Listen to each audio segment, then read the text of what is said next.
end-to-end solution. CommScope is known for 5G, fiber, all those cell towers you might see along the roadway as you drive. Most of those are likely brought to you by CommScope products and services. And now we are able to extend that connectivity all the way to the enterprise and schools, just like yours, hopefully. And I'm really excited about what we have to offer you today. I really appreciate the opportunity from ByteSpeed to be able to present this all to you. And I have no doubt that this is going to be something that solves an urgent problem within your K-12 campus. Now, I did spend 7 years with the San Francisco Unified School District, and my primary role is to ensure that the products and services that we are offering you are perfectly aligned for your needs, how you procure your products, how you use your products on your campus, and the challenges that they solve are all really meant to be very well aligned with what you're looking for in your campus. So with no further ado, today, unless you've been living under a rock, vaping is a national concern. You've been seeing it in many different forms of media, on morning news, unfortunately, for all the wrong reasons. Now, the way that folks are consuming nicotine today has vastly changed from the way that we are familiar with it in the past. While some of them may look like what we are familiar with, if you look on the right side, a fairly old-fashioned pipe. I don't know that folks today, many people smoke a pipe. I know my great uncle did, my grandfather did, but it's really uncommon. So now this is actually something more like a nostalgic piece. However, you'll see things that are far less traditional, right? We're looking at things that look much more modern in design, very sleek, can be highly customizable in terms of the colors, the size, and their capabilities. In fact, one of them that you'll see here more towards the left side looks very much like a USB thumb drive, right? So they're not always obvious in terms of what they are. And if you don't know what they look like, they can be hard to spot.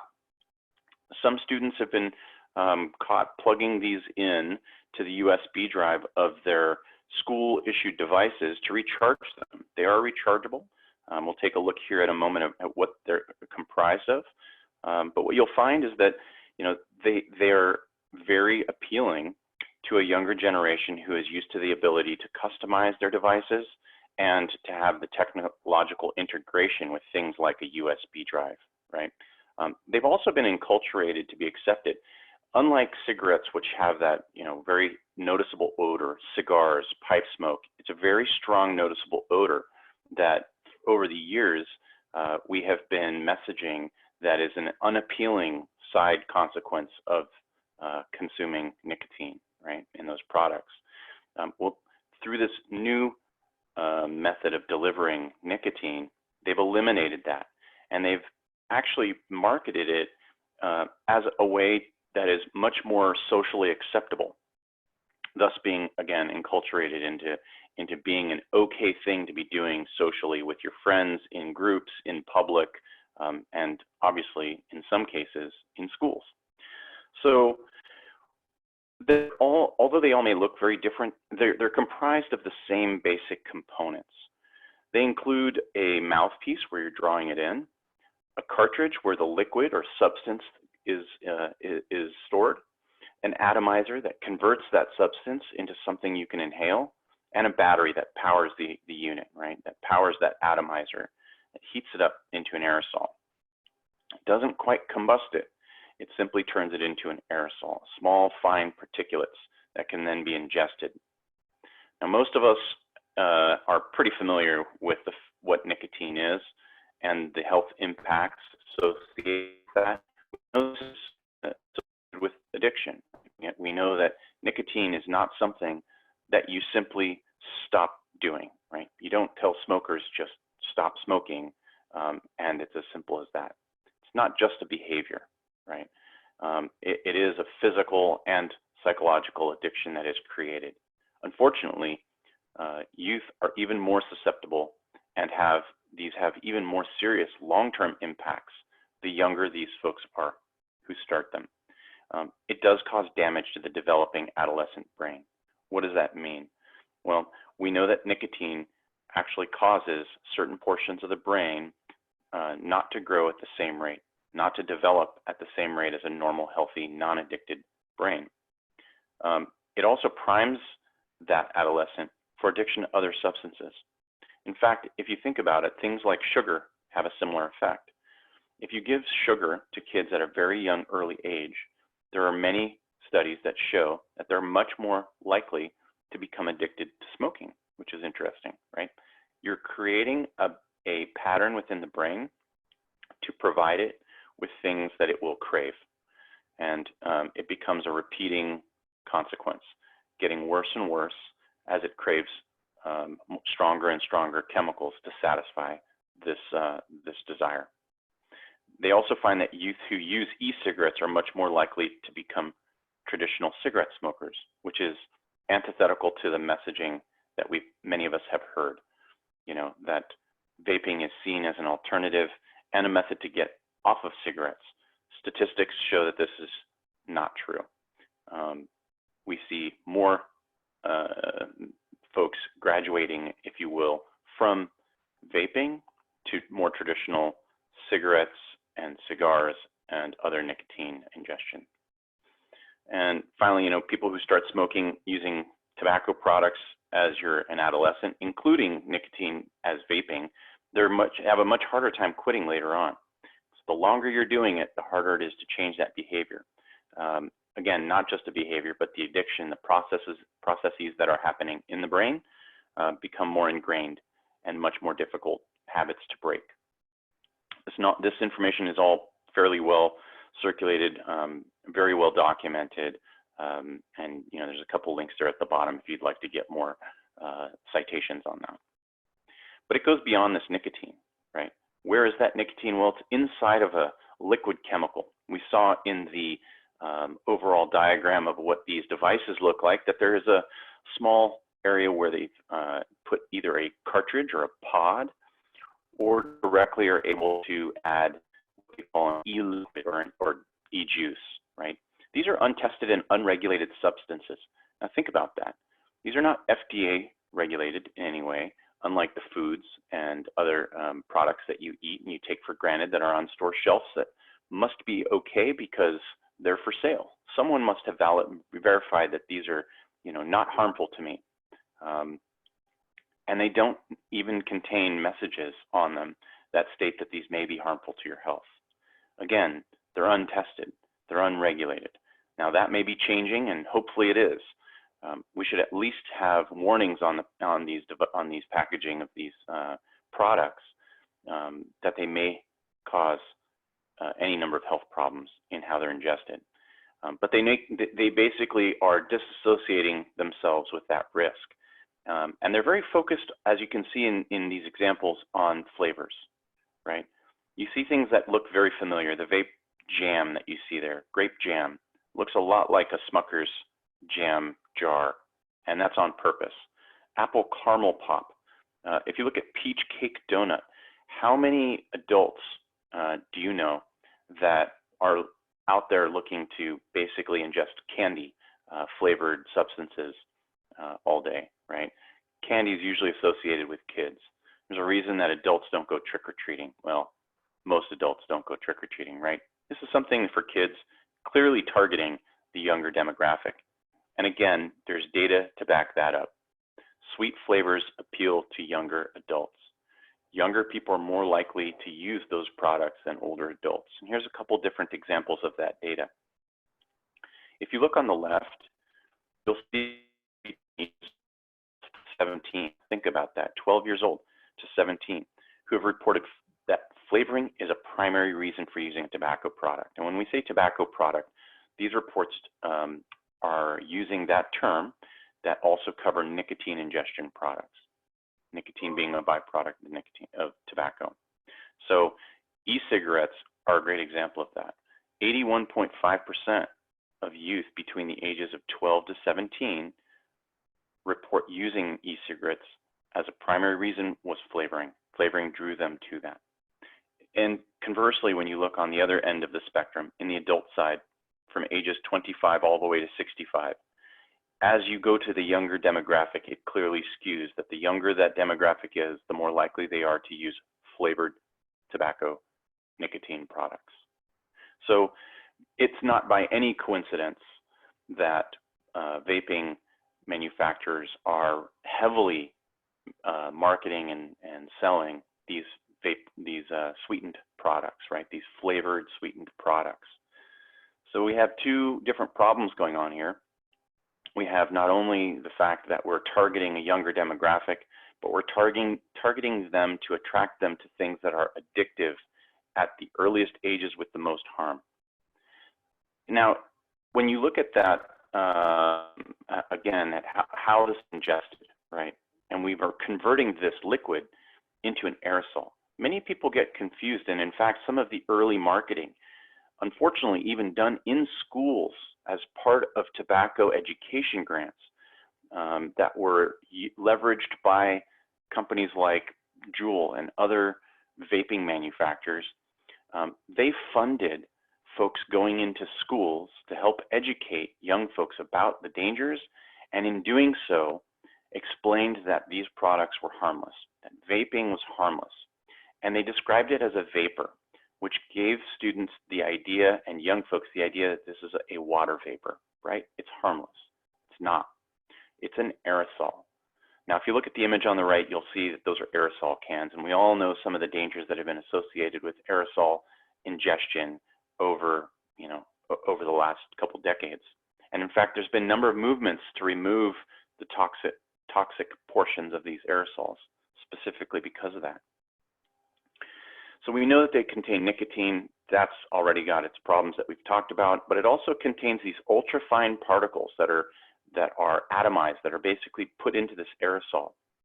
And those become deeply inhaled into your lungs, into that really sensitive lung tissue at a cellular level.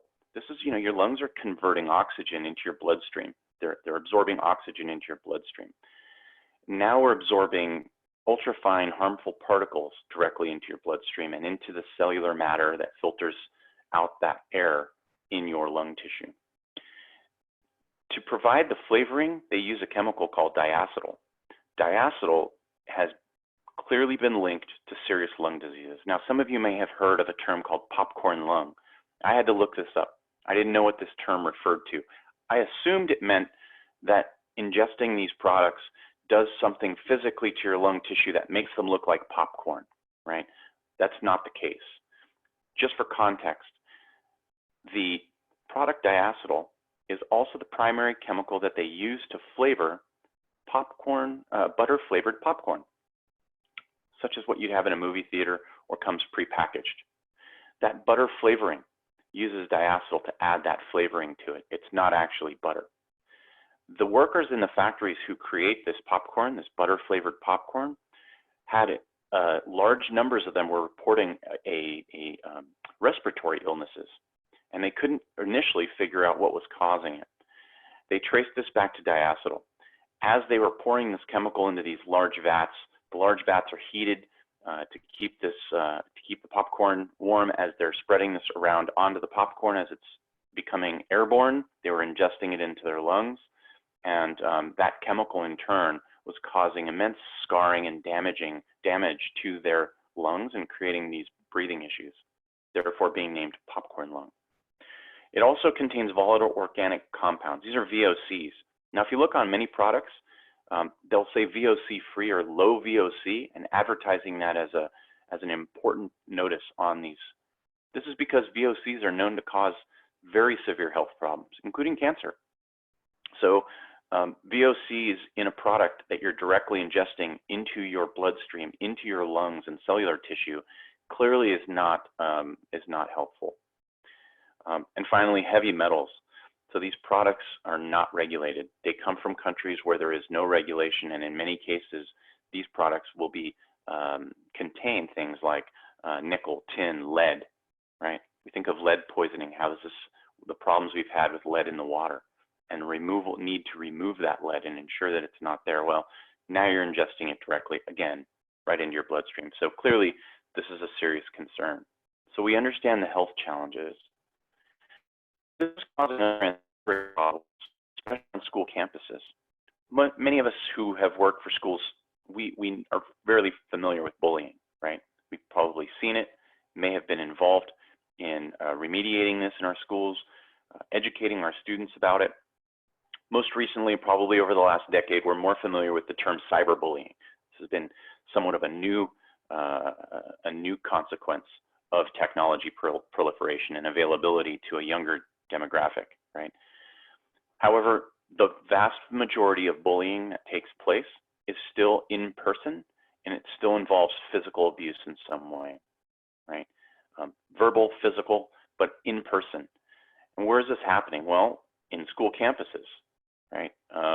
And when that happens, if you look at the data and what it's reporting, many of the students report that the bullying involves vaping, which is interesting.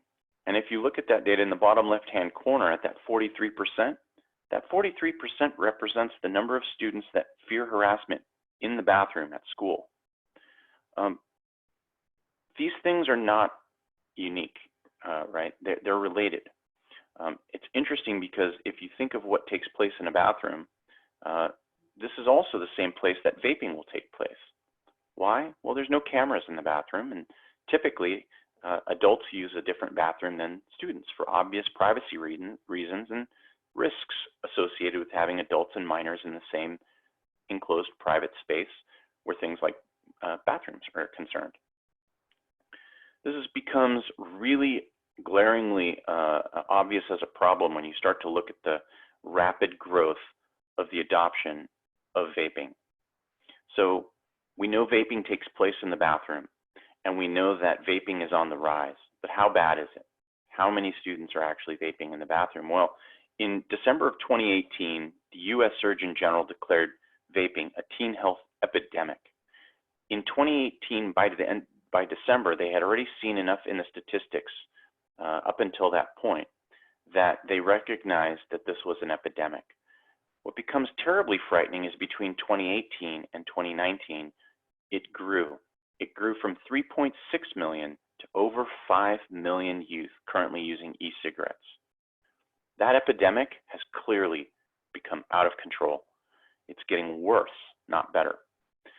In fact, when you back and historically look at the CDC reporting, they do an annual report, and I encourage you to all go look this up. CDC does an annual report on nicotine consumption, the use of tobacco products by teens and youth. In the last 2 years, the rate of growth in teen nicotine use has grown more year over year than it had at any time in the previous decade or since they've been doing these reports. So clearly, when you look at this graph, this is a hockey stick level graph of terrible proportions.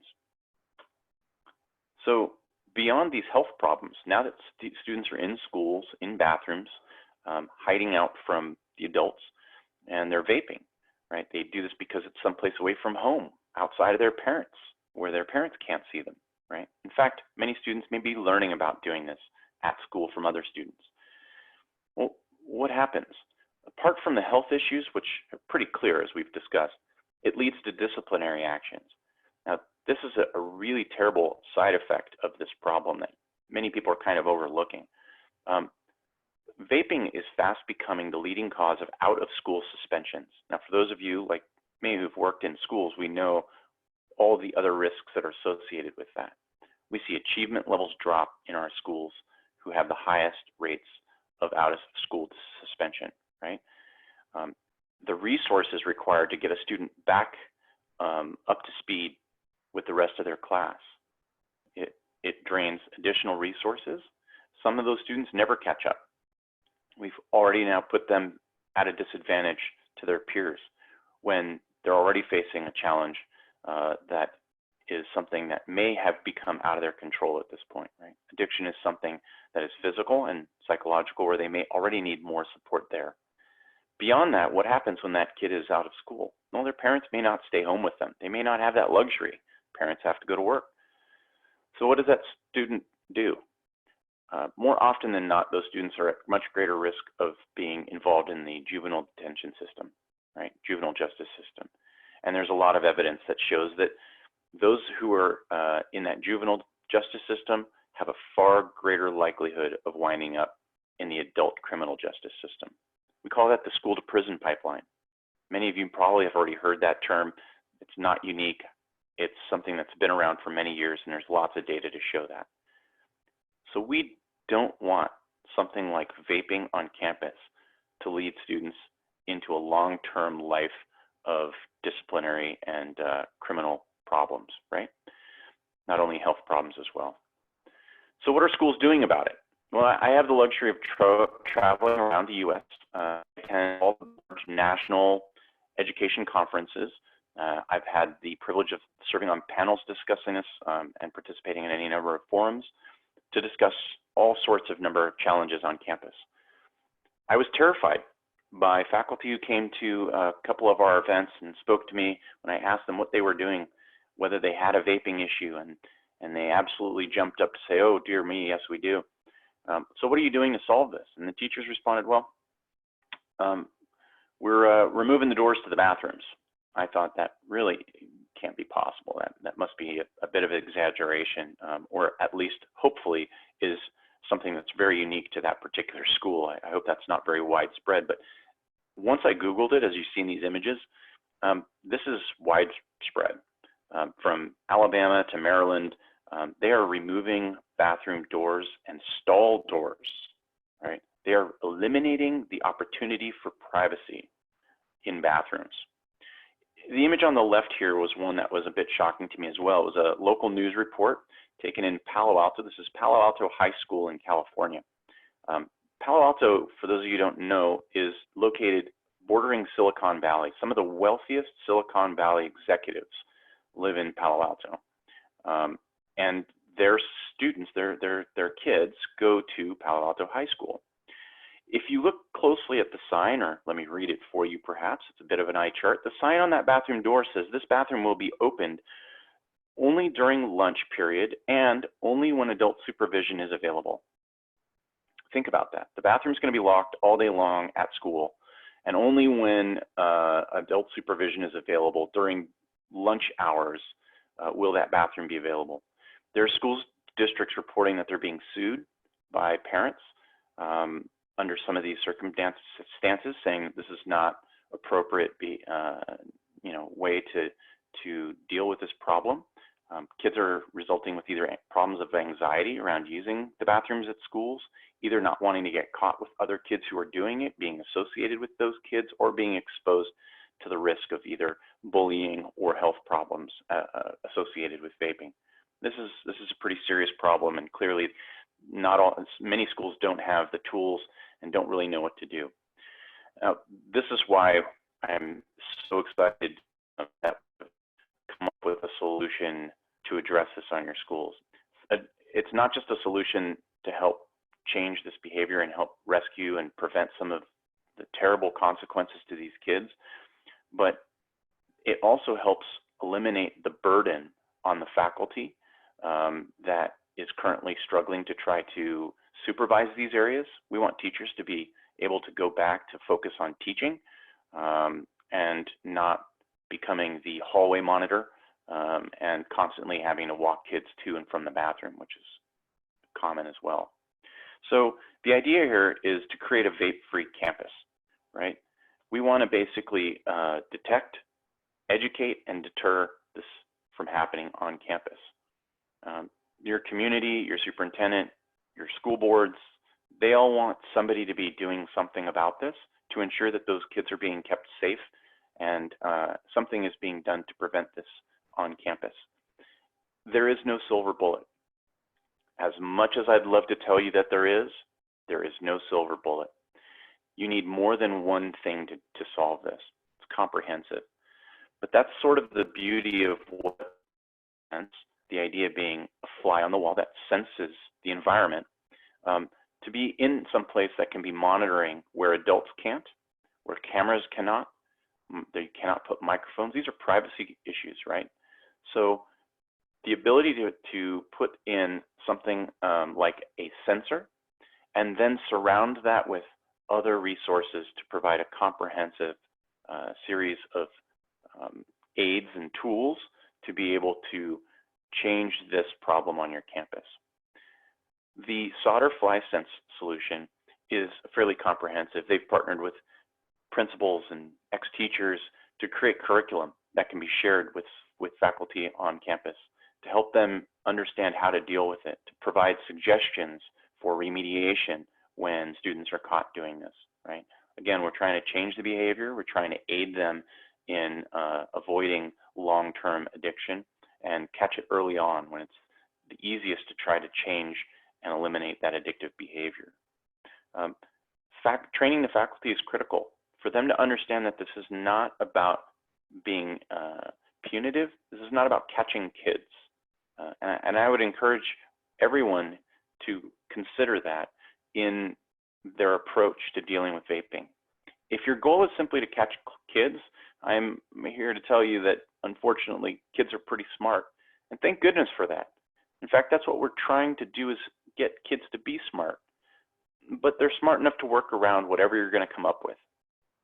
So there's no one thing that's going to prevent it 100%.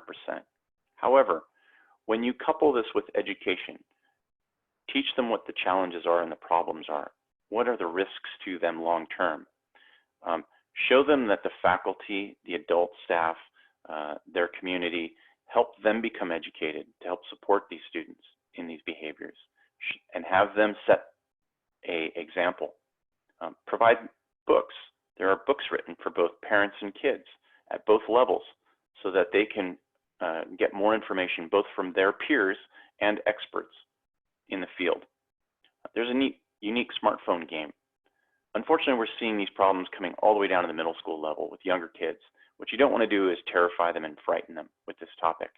So this allows them to have a fairly novel game where they are a small fly flying down a hallway with lockers with vape pens, jewel sticks that poke out, and the fly tries to avoid these because they're bad for him, right? It's bad in the air and the fly is avoiding them.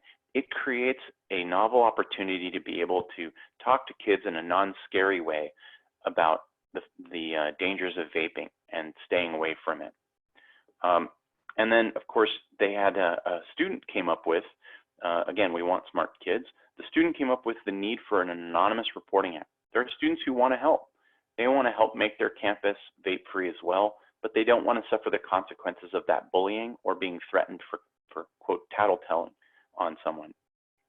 It's an anonymous app able to help report incidences without giving up the identity of the student. But of course, at the center of this is this vaping detection sensor. So what is this? It's a unit,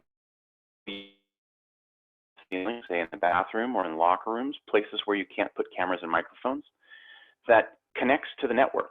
Why is it network connected? Well, when it detects something, it needs to do something, right? So by detecting vaping occurring in these spaces, it will send an alert to an administrator, a faculty member, a teacher, a principal, somebody on campus who can go address this issue, right? At least let them know. Not only does it detect vaping and smoke, but also noise levels and noise disturbances. Now, that can be associated with bullying in a bathroom, right? If there's a fight, if there's a large gathering of students together in the bathroom, creating a high noise level, there's probably something going on that an adult needs to go check in on. So it's not a microphone, it's a decibel meter. It's basically looking at what the ambient noise level on an average period would be. These sensors learn over time. They do have some AI that allows them to learn over time what is considered, quote, normal. And when they see spikes outside of these normal ranges, they'll send an alert. In addition to that, those alert notifications, these are zero delay. So as soon as one of those things happen, it'll send an alert directly to either via an SMS, which is a text message, or an in-app notification on a smartphone app.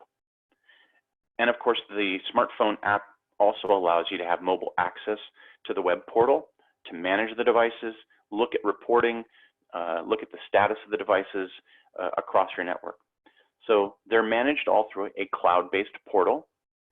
There's a smartphone app for the users, and then there is the sensor that's mounted on the ceiling. That sensor is powered by power over Ethernet. In other words, it plugs into the network switch, and that same network cable is providing power to that sensor.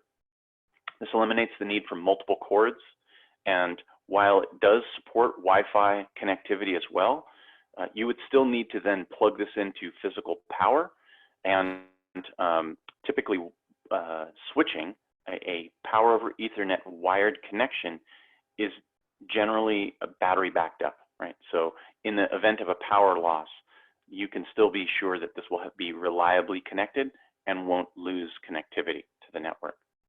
So a couple different considerations. There's one last sensor I'm going to mention that's not listed here, but it is a proximity detection sensor. Now think of motion detection.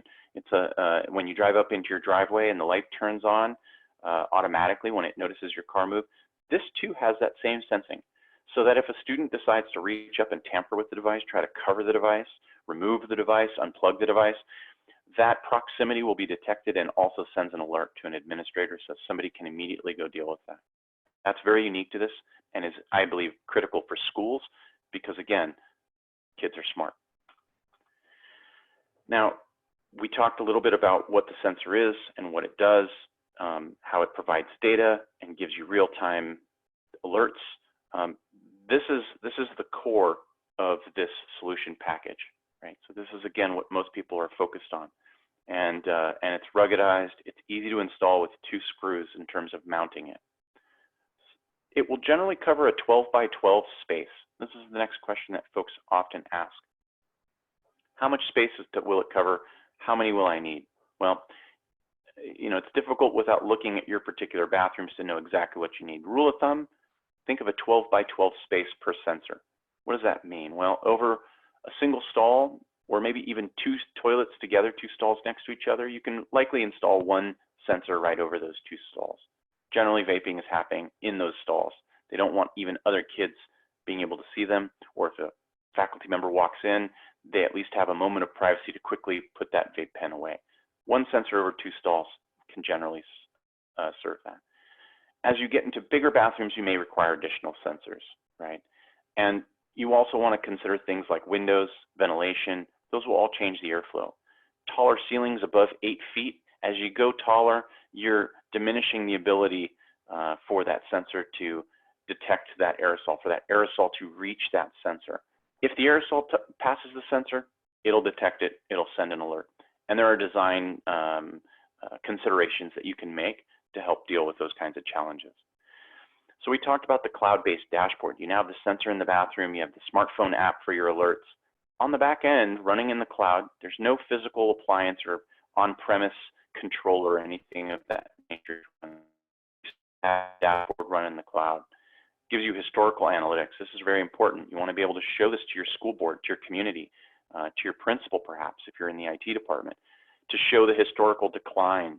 What are the trends and patterns? Which bathrooms are seeing the most vaping? Which schools, if you are running this in a district across multiple schools, which schools are seeing the most vaping for that matter, right?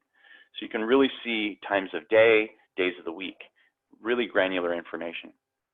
You can see what types of alerts. Are you getting simply vaping alerts or bullying and sound anomaly alerts? Or maybe you're getting tampering alerts. This allows you to see those. Now, if an alert is being triggered repeatedly in an area, sound trigger alert in a bathroom, because every day at 3 o'clock, maybe there's a loud group of students slamming lockers outside. When that alert comes through, the alert can be marked false positive.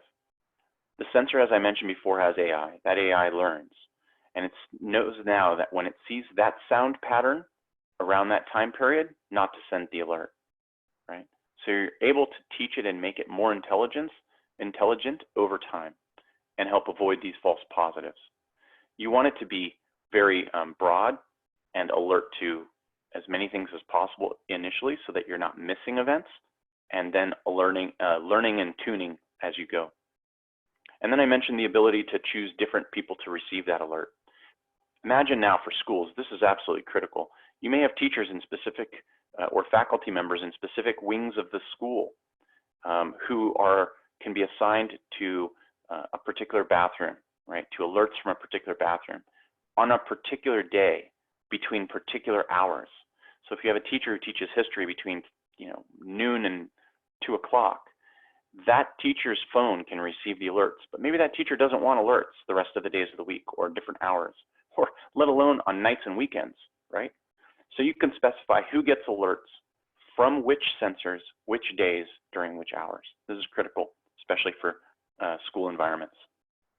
We talked about the real-time dashboard, as well as looking at the devices and being able to ensure that they're up to date, IP addresses, how many notifications they've sent, and where they're located.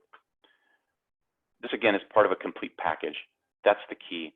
There's also a package available that provides posters, brochures, some white papers, silicone bracelets that are popular with kids with a hashtag NoVaping, really to support the educational program around this.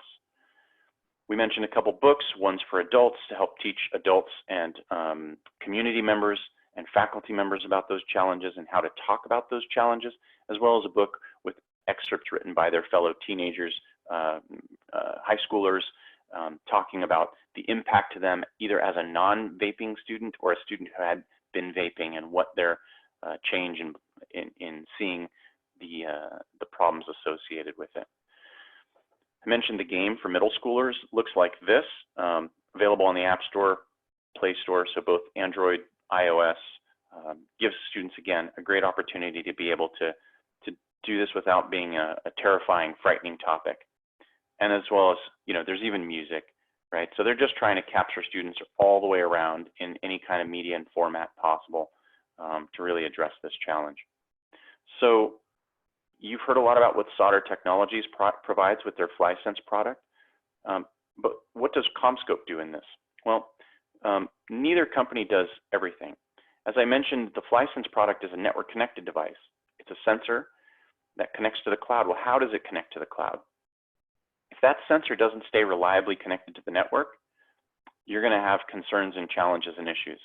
But it's not a problem with the sensor. Solder doesn't make that part of the solution. This is where CommScope excels. As I mentioned in the beginning, CommScope is everything from the 5G tower all the way into your network in your campus. We're connectivity experts. That is where we excel, and we really shine. So we've partnered with Solder to really put our solutions to our package, package our two things together and work on an engineering level to make sure they work together. From my experience, and feel free to disagree, but in my experience, an ideal K-12 education solution involves some different factors. One is generally turnkey. I'm looking for something that's a complete solution, not something that I need 12 different parts to put together and figure out how they're going to fit together, right? I need something that's been tested, interoperability tested, so I know these things work together with confidence. I'm not buying something that I don't know and get to the final building stage only to find out they're not going to work well together. Preferably with a multi-year license. Having to go to the well every single year for updating licenses, I'd prefer not. So multi-year licenses are by far the most popular type of licensing that we see for any cloud-based solution, any kind of ongoing product license solution. You want a lifetime warranty. If the manufacturer built something that doesn't last, you want that replaced. And that needs to come with support. So when things aren't working right, you have somebody to talk to help you figure out what's going on and why it's not working right. Finally, cloud-based management, far and away the most popular way to go moving forward. Fewer appliances, fewer boxes in a data center, less firmware to manage, less security to worry about, and continually being upgradable, right? Because the cloud stays up to date with whatever changes are happening that the company and the manufacturer of these sensors is pushing out. You also want it to have a very high value proposition, and what that means is for what the cost is, you really want to have it satisfy your needs. It has to address that critical problem very clearly. Everybody loves a discount. There has to be that ability to get a educational discount. K-12 is not exactly where all the money is hidden, right?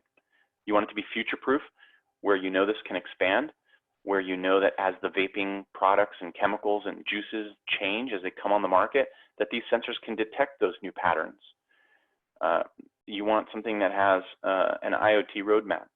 So these sensors that are connected out there, well, if these sensors are connected to the network, what else can they trigger? What other network sensors and devices on my network can interoperate with them. We'll talk about that here in a moment. And we want a whole ecosystem for that expansion. So what we've put together right now is a switch, network switch, which provides your connectivity and your power to your sensor. You have different options. The 4-sensor bundle with a switch that can go fanless. So think of your bathrooms. Many bathrooms that are small and a small deployment may have a storage cabinet, right? May have what they call a maintenance cabinet. Doesn't have ventilation, no good airflow, maybe dusty and dirty. So this unit can operate fanless mode. So you're not pulling dust and debris into the switch, and it is engineered to work with these sensors, fully validated to work with them. So you plug the sensors in. Not only do you get the power and that you need, which is a big issue. Number one issue for support for these sensors before working with CommScope was that many end customers, schools felt, well, we have power over Ethernet switches. Great, we'll plug these sensors in. Now, it might work. The challenge is that switches have what they call a power budget. What that means is you may have 24 ports on a switch. However, the switch may not have enough power to fully provide power to every port. They call that a power budget. It may have enough power to give 12 ports full power with 12 ports without. Still considered a PoE switch. Challenge is if you already have 12 VoIP phones, for example, plugged into that switch, and then you come and plug in these sensors, and you have not done the calculations to find out what the full draw on each port of each of your existing PoE devices are to understand what budget you have left, you now can very likely have problems where the additional things you're plugging in, like these sensors, may be connected one day and powered off the next day when all those phone lines are in use. So we want to avoid those kind of challenges for schools and make it really easy. We've packaged the power, connectivity, sensors, licenses for 3 years, support for 3 years on all of this, as well as lifetime warranty, manufacturer parts, and a first-time buyer account installation. In other words, create your cloud dashboard just for your district, for your school. All of this is packaged up together in these bundles at an extremely discounted cost. We do this in packages of 4 sensors or 10 sensors. If you want to mount this on a rack mount in your what's known as an IDF closet or MDF, your main distribution facility closet. It's all possible, right? We're trying to give you the ability to mix and match at great low cost. So again, it's all been tested together. It plugs in place. It's simple for everybody to be able to run this themselves. And we have some great innovation that's coming moving forward. I would like to share that with you here as we get close to the end of the webinar, and I appreciate you all staying online with me. This is where I think things become very interesting and where I speak to future-proofing and reducing the impact on your staff and faculty. Having a conversation around IoT, most people are familiar with Internet of Things, with what that term generally means. Although you ask 10 people, you might get 10 slightly different answers, which is why when you have this conversation, you think about deploying IoT perhaps on your campus or in your school, conversation is usually fairly circular. Have you thought about IoT? Well, yes, we'd like to do something. I've heard about it. It certainly sounds like it offers me some great ability to have some additional automation and increase the efficiency of my campus. Great. What would you like to do? Well, I don't know. What can I do? Well, what problems are you looking to solve? Well, what problems can I solve, right? So with this solution, we want to give you the ability to dip your toe into IoT and get started in a very simple way. You're deploying sensors, right? These are environmental sensors sensing the air quality and sensing sound in some sensitive spaces. They connect to a dashboard on the internet. These are internet connected devices. And they connect via a Ruckus ICX switch.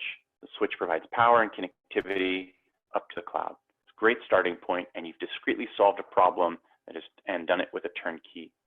As you deploy more sensors, you'll need more switch ports with power, right? More PoE switching.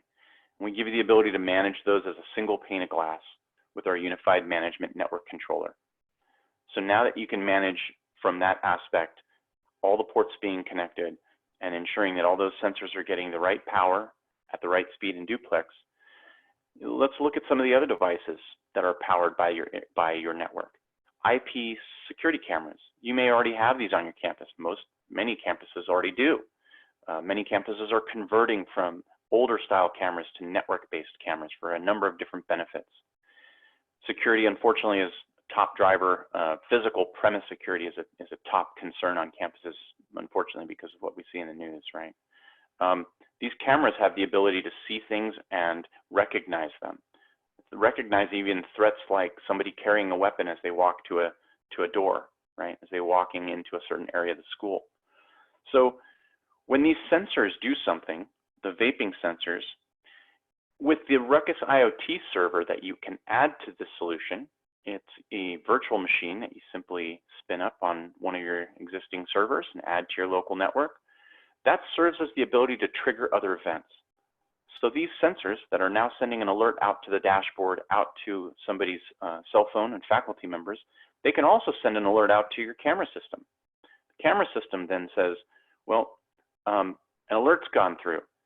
If there's a camera in that hallway, show me the video of the person who walked in and out of the bathroom from the outside, from the hallway, at the time that that alert was triggered.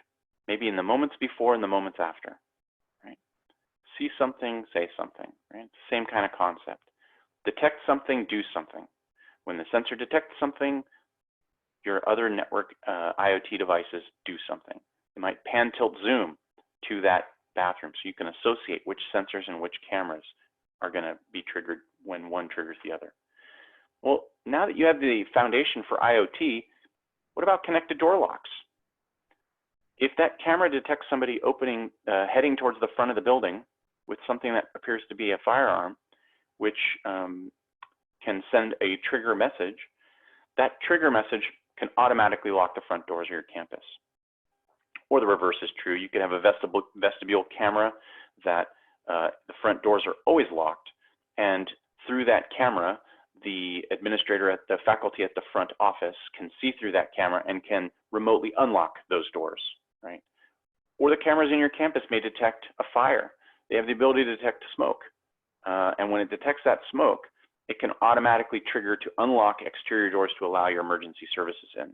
These are just some general ideas of use cases.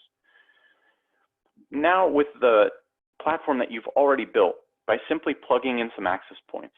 By the way, that network controller, it's also your Wi-Fi controller. No new hardware needed. You plug the access points in, and you've now expanded their capabilities. The Ruckus IoT-ready access points allow you to add Zigbee radios.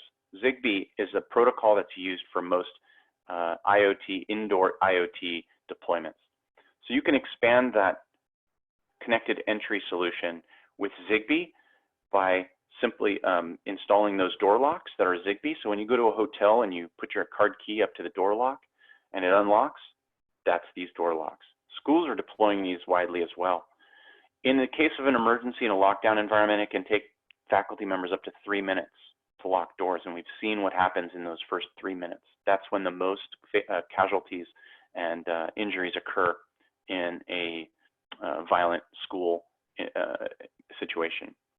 With this, within seconds, those doors can automatically be locked remotely. Go one step further. Those same Ruckus IoT-ready access points have BLE radios, Bluetooth Low Energy radios that can be enabled. When those are enabled, what does it do? Well, it allows, just like Bluetooth on your phone connects to a nearby Bluetooth device, faculty can be wearing badges that are Bluetooth enabled. These Bluetooth enabled badges let the access point in that area, the radio in that area, know where they are. They're location aware.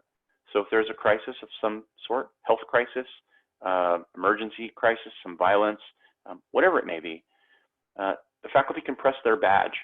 That badge reports exactly where on campus that faculty member is and reports it out to the dashboard. Well, you have the Ruckus IoT suite now. The benefit of that is that that panic button badge can pan, tilt, zoom the camera directly to that location on campus. You now have added intelligence and awareness. You can unlock and lock doors as needed. So you have more environmental sensing being able to trigger each other. You have a platform to innovate. The solutions and the challenges that you want to solve, those are up to you. We're creating the platform to help you do those things. So all of this is documented. I encourage you guys to go look at that. There's both a solution brief and a solution overview with much more detail. We've also provided via our website case studies, videos, references from other educators who are facing these challenges, other faculty members facing these challenges. There's videos with superintendents and principal. It's also in the news today. Pretty much you can't turn on the news in the morning without hearing about vaping and those challenges. So what I would ask you to do today after watching this webinar would be to directly contact ByteSpeed. ByteSpeed is a very trusted partner of CommScope, has a long history with our Ruckus product line, deep expertise, and has taken very seriously this particular health challenge on campuses. They're particularly well positioned to help you guys satisfy and solve these challenges. And they can help you get a quote today, because that'll probably be one of your first questions will be, how much does it cost? If you go to ByteSpeed.com, their products / FlySense page, you can just fill out some contact information and they'll get you a quote. It's as easy as that. You shouldn't hesitate to know at least what the pricing is to start doing some budgetary figures to figure out what you need. So again, request a quote today. Be sure to call or email the ByteSpeed team. Their information is here on the screen available to you. They look forward to reaching out your call. And I, as a parent of 2 young girls myself, I hope you'll sincerely take this to heart and you'll take this opportunity to act on this as soon as possible. I dread the idea of our kids, our family members, our community members being at such risk and being out there where in situations where they have to make these very difficult decisions and be exposed to something that can have lifelong consequences. You have the opportunity right now to literally change lives, so I'd encourage you to do that. With that, I thank you all for your time today and for joining the webinar, and I hope you'll reach out, and we look forward to hearing from you. Thank you.